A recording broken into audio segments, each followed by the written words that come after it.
तुम्हारी पोल खोलूंगा, पूरे देश के सामने पोल खोलूंगा और पूरे देश को बताऊंगा कि कैसे तुम महाराष्ट्र चुनाव जीते, कैसे तुम हरियाणा चुनाव जीते और किस तरह से तुम चुनाव जीतते हो। ईमानदारी से चुनाव नहीं जीतते तुम लोग। इन लोगों ने लार्ज स्केल के ऊपर वोट काटने का षड्यंत्र शुरू कर दिया है दिल्ली के अंदर। मेरे पास सबूत आ गए, मेरे पास गवाह आ गए। मैं आज बीजेपी वालों को चैलेंज करके बोलता हूँ, चुनाव के पहले तुम ऐलान कर दो कि अगर तुम्हारी सरकार बनती है तुम अडानी को दिल्ली की बिजली कंपनियां नहीं दोगे। जैसे ही दिल्ली में सरकार, अगर गलती से इनकी सरकार बन गई, अगर दिल्ली के अंदर लोगों ने बीजेपी को वोट दे दिया, सबसे पहली कैबिनेट मीटिंग के अंदर ये दिल्ली की बिजली कंपनियों को अडानी को सौंप देंगे और दिल्ली में लोगों को बिजली इस्तेमाल करनी मुश्किल हो जाएगी। लोगों की पूरी तनख्वाह बिजली का बिल भरने में निकल जाएगी। आज इस सदन के अंदर मैं पूरी जिम्मेदारी के साथ बताना चाहता हूँ, खुलासा करना चाहता हूँ कि मेरे ऊपर जब मैं मुख्यमंत्री था, मेरे पर प्रेशर डाला गया कि दिल्ली की बिजली कंपनियों को अडानी को सौंप दो। अगर आज मैंने दिल्ली की बिजली कंपनियों को अडानी को सौंप दिया होता, मैं दिल्ली के लोगों को कहना चाहता हूँ कि आप बिजली खपत करने लायक नहीं बचते। बिजली इतनी महंगी हो जाती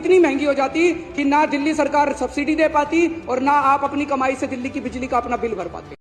तो हेलो नमस्कार मित्रों, जय जोहार, जय आदिवासी। ઈસુદાનભાઈ ગઢવી આપણા અરવિંદ કેજરીવાલને જે જેલમાં પૂરવામાં આવ્યા હતા દોસ્તો, એમના વિશે શું કહેવા માંગે છે તો ઈસુદાન ગઢવીનો તમે વિડીયો જોઈ શકો છો। અને તમે અમારી ચેનલ નયો હોય તો લાઈક શેર સબસ્ક્રાઇબ કરી દેना। दोस्तों, आज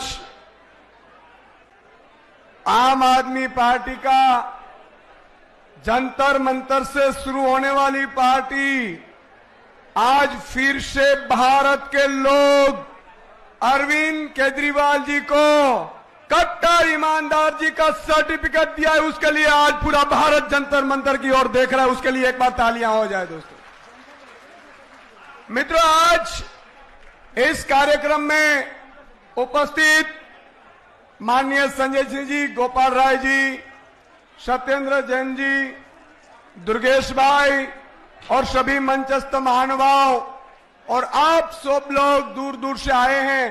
और आपको मैं बता दूं कि आज गुजरात हो, पंजाब हो, गोवा हो या पूरा भारत जंतर मंतर की ओर देख रहे हैं। आम आदमी पार्टी का कारवां बढ़ना शुरू हो चुका है दोस्तों। सत्य कभी छुपाया नहीं जा सकता। कहीं पे भी हो सूरज निकलता है, सूरज को कभी छुपाया नहीं जा सकता। अरविंद केजरीवाल जी राजनीति का वो सूरज है, वो फिनिक्स पक्ष की तरह खड़ा होना जानते हैं। दोस्तों, मैं गुजरात की धरती से आता हूं। आज अभी मुझे जैन साहब मिले, सत्येंद्र जैन साहब, मनीष सिसोदिया जी, अरविंद जी, इन सबको जेल जाना पड़ा ना, उसके कुछ थोड़े बहुत हम भी जिम्मेदार हैं सर। क्यों? क्योंकि माननीय अरविंद केजरीवाल जी, मनीष सिसोदिया जी, सत्येंद्र जैन जी गुजरात में आकर कहते थे मित्रों, 30 साल के भाजपा के शासन के बाद वहां पे अच्छी स्कूलें नहीं बनी है। मनीष जी उस शिक्षा मंत्री के विस्तार में जाकर उनके स्कूल का भंडाफोड़ कर रहे थे ना, तब भाजपा वालों ने मनीष जी को जेल जाने के लिए तय कर लिया था। તો દર્શક મિત્રો, મનસુખ વસાવા આપણા આદિવાસી સમાજ માટે શું કહેવા માંગી રહ્યા છે તો મનસુખ વસાવાનો તમે વિડીયો જોઈ લો અને આ વિડીયો જેમ બને તેમ શેર કરી નાખજો દોસ્તો। અને મારે દુઃખ સાથે કહેવું પડે છે કે નર્મદા ડેમના જે અસરગ્રસ્તો છે 100% આદિવાસી છે। કરજણ ડેમના જે અસરગ્રસ્તો છે 19 ગામના અસરગ્રસ્તો એ 100% આદિવાસી।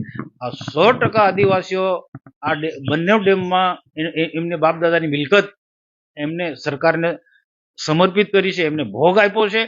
તો એવા આદિવાસી ખેડૂતો જે ડેઢિયાપાડામાં રહે છે એમને તો પ્રાયોરિટી સરકારે આપવી જોઈએ સિંચાઈની સુવિધાની। તો એને વંચિત રાખ્યા છે ને સતત આ ખેડૂતો 15-20 વર્ષથી માંગણી કરતા આવ્યા છે। અને બધા જ લોકોને આ ગંગાપુર ડેમ બને તો એક આશીર્વાદ રૂપ સાબિત થાય હતું। તો સરકારને મારી વિનંતી છે કે હજુ પણ મોડું થયું નથી, હજુ પણ બજેટ સત્ર ચાલુ છે, બજેટ સત્રની અંદર જોગવાઈ કરે, ગંગાપુર ડેમ બનાવે અને નર્મદા ડેમનું પાણી લીપ કરીને ગંગાપુર ડેમમાં નાખવાની વ્યવસ્થા કરે અને કરજણ ડેમમાં નાખવાની વ્યવસ્થા કરે। તો દર્શક મિત્રો, એક આ ભાઈ આપણા આદિવાસી સમાજ માટે અને ક્ષેત્રભાઈ વસાવા માટે જે એમને મોટે બોબાલ ચાલી રહી અત્યારે એમના વિશે શું કહેવા માંગે છે તો આ ભાઈનો તમે વિડીયો જોઈ લો। દેડિયાપાડા ખાતે એક ઐતિહાસિક આદિવાસી ગૌરવ અભિવાદન સમારોહનું આયોજન કરવામાં આવ્યું હતું। હજારોની સંખ્યામાં આદિવાસી સમાજના યુવાઓ, વડીલો સાથે મળીને આ આદિવાસી ગૌરવ યાત્રામાં જોડાયા, સભામાં જોડાયા અને ખૂબ મોટી સંખ્યામાં લોકો આજે આપના પાપથી છૂટીને ખરેખર આદિવાસી સમાજની સેવા માટે ભારતીય જનતા પાર્ટીમાં જોડાયા છે. ખૂબ મોટી સંખ્યામાં લોકો કોંગ્રેસ છોડીને બી આજે ભારતીય જનતા પાર્ટીમાં જોડાયા છે. આ સૌ યુવાનો જે સમાજ માટે કાર્ય કરવા માંગે છે, સમાજ માટેની સેવા કરવા માંગે છે, સમાજને મુખ્ય ધારામાં વધુ ઝડપથી અને વધુ વિકાસના કાર્યો એમના વિસ્તારની અંદર ઝડપથી નીચે સુધી કઈ રીતે પહોંચી શકે તે માટે કામ કરવા માંગે છે.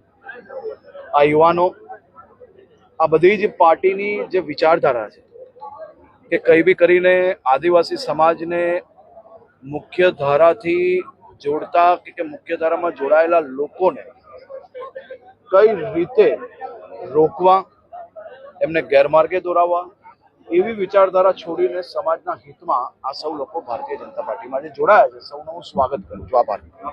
ઓકે સાહેબ, થેન્ક યુ.